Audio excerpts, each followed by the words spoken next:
जय गुरु। वंदे पुरुषोत्तमं वंदे पुरुषोत्तमं वंदे पुरुषोत्तमं। परम प्रेमय परम दयाल युग पुरुषोत्तम भगवान श्री श्री ठाकुर अनुकूल चंद्र जी के चरणों में कोटि कोटि प्रणाम। जीवन यदि तुम्हारा जाता भी इष्ट भीरती मत छोड़ो। धर्म अर्थ काम मोक्ष का निशाना यह मत भूलो। श्री श्री ठाकुर जी ने इष्ट वृत्ति के संबंध में कहा, इष्ट वृत्ति यानी मंगल वृत्ति। जब देवघर संथाल परगना जिला में पड़ता था, उस समय की घटना है। यह जिला देश के बहुत पिछड़े इलाके में से एक था। उस समय यहाँ की कंकरीला जमीन पर खेती करना बहुत मुश्किल था।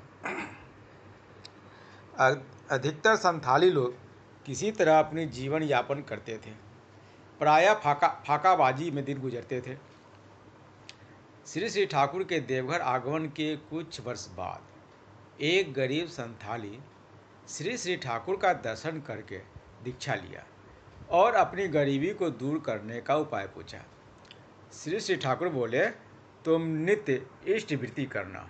संथाली भाई ने पूछा, ठाकुर मैं इष्ट वृत्ति कैसे करूँगा? मेरे पास तो कुछ भी नहीं है। श्री श्री ठाकुर बोले, क्यों? वह बोला, मैं जो कुछ उपार्जन करता हूँ उससे किसी तरह कभी खाना जुटता है, कभी नहीं जुटता है। पैसा तो कभी कभी ही मिलता है। श्री श्री ठाकुर बोले, पैसे नहीं है तो क्या हुआ? तुमको क्या इष्टवृत्ति करने की इच्छा है? वह बोला, जी ठाकुर, मुझे इष्टवृत्ति करने की बहुत इच्छा है, लेकिन अभाव के कारण क्या और कैसे किस चीज़ से इष्टवृत्ति करूँगा? श्री श्री ठाकुर जी पूछे, क्या प्रत्येक दिन तुम्हारे घर में खाना बनता है? उत्तर मिला, दिन में एक बार कुछ न कुछ बनता है, साग भात और कभी केवल भात। श्री श्री ठाकुर बोले, तब एक काम करना, कुछ भी न रहने पर तुम चूल्हे की राख से ही इष्टवृत्ति करना और 30वां दिन मेरे पास लेकर आना। श्री श्री ठाकुर की बातें सुनकर बहुत खुश हुए। श्री श्री ठाकुर की बात सुनकर बहुत खुश होकर पति पत्नी नित्य श्रद्धापूर्वक इष्टवृत्ति, नाम ध्यान और प्रार्थना करने लगे। एक दिन संथाली भक्त बोरे में बांधकर इष्टवृत्ति किया हुआ राख लेते आया और रोते हुए बोला, ठाकुर आपके निर्देशानुसार मैं राख से नित्य प्रतिदिन इष्टवृत्ति करता रहा, लेकिन शर्म के चलते आपके पास ला नहीं पाया था। श्री श्री ठाकुर बोले, लाए हो, बहुत अच्छा किए। फिर पूछे, तुम जहाँ रहते हो वहाँ क्या कुछ खाली जगह है? उत्तर मिला, जी हाँ है ठाकुर।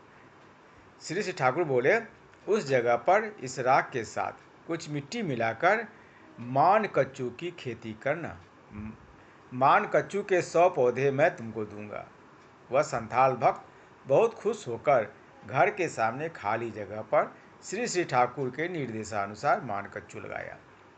नित्य प्रसन्नचित्त भाव से इष्टवृत्ति, नाम ध्यान प्रार्थना करने के बाद मान कच्चू की खेती का देखभाल ध्यान से रखने लगा। इष्टवृत्ति किया गया राख और भक्त के प्रसन्नचित्त मेहनत का खाद्य पाकर मान कच्चू समय के साथ तेजी से बढ़ने लगा। कुछ ही महीने में लगभग 3 हाथ का एक कच्चू लेकर संथाली भक्त श्री श्री ठाकुर के पास आकर बोला, आपके निर्देशानुसार मैं खेती करके यह मान कच्चू लाया हूँ। श्री श्री ठाकुर बोले, खेत का पूरा मान कच्चू तो मेरा है। संथाली भक्त ने कहा, जी ठाकुर, मेरा सब कुछ तो आपका ही है, आपके आशीर्वाद से मेरा परिवार चल रहा है। श्री श्री ठाकुर बोले, तब एक काम करो, तुम्हारे बगीचे में जितनी कच्चू हुआ है उसको बेचो। बेचने पर जो पैसा मिलेगा उसे मेरे पास नहीं लाकर तुम उस रुपये से व्यवसाय शुरू करोगे। संथाली भक्त श्री श्री ठाकुर के कथानुसार उस पैसे से अपना व्यवसाय शुरू किए। जो आमदनी होने लगी उससे वह नित्य इष्टवृत्ति करने लगा। इस तरह वह निस्वार्थ रूप नित्य इष्टवृत्ति परायण होकर यजन याजन करते हुए अपना आनंदमय जीवन व्यतीत करने लगा।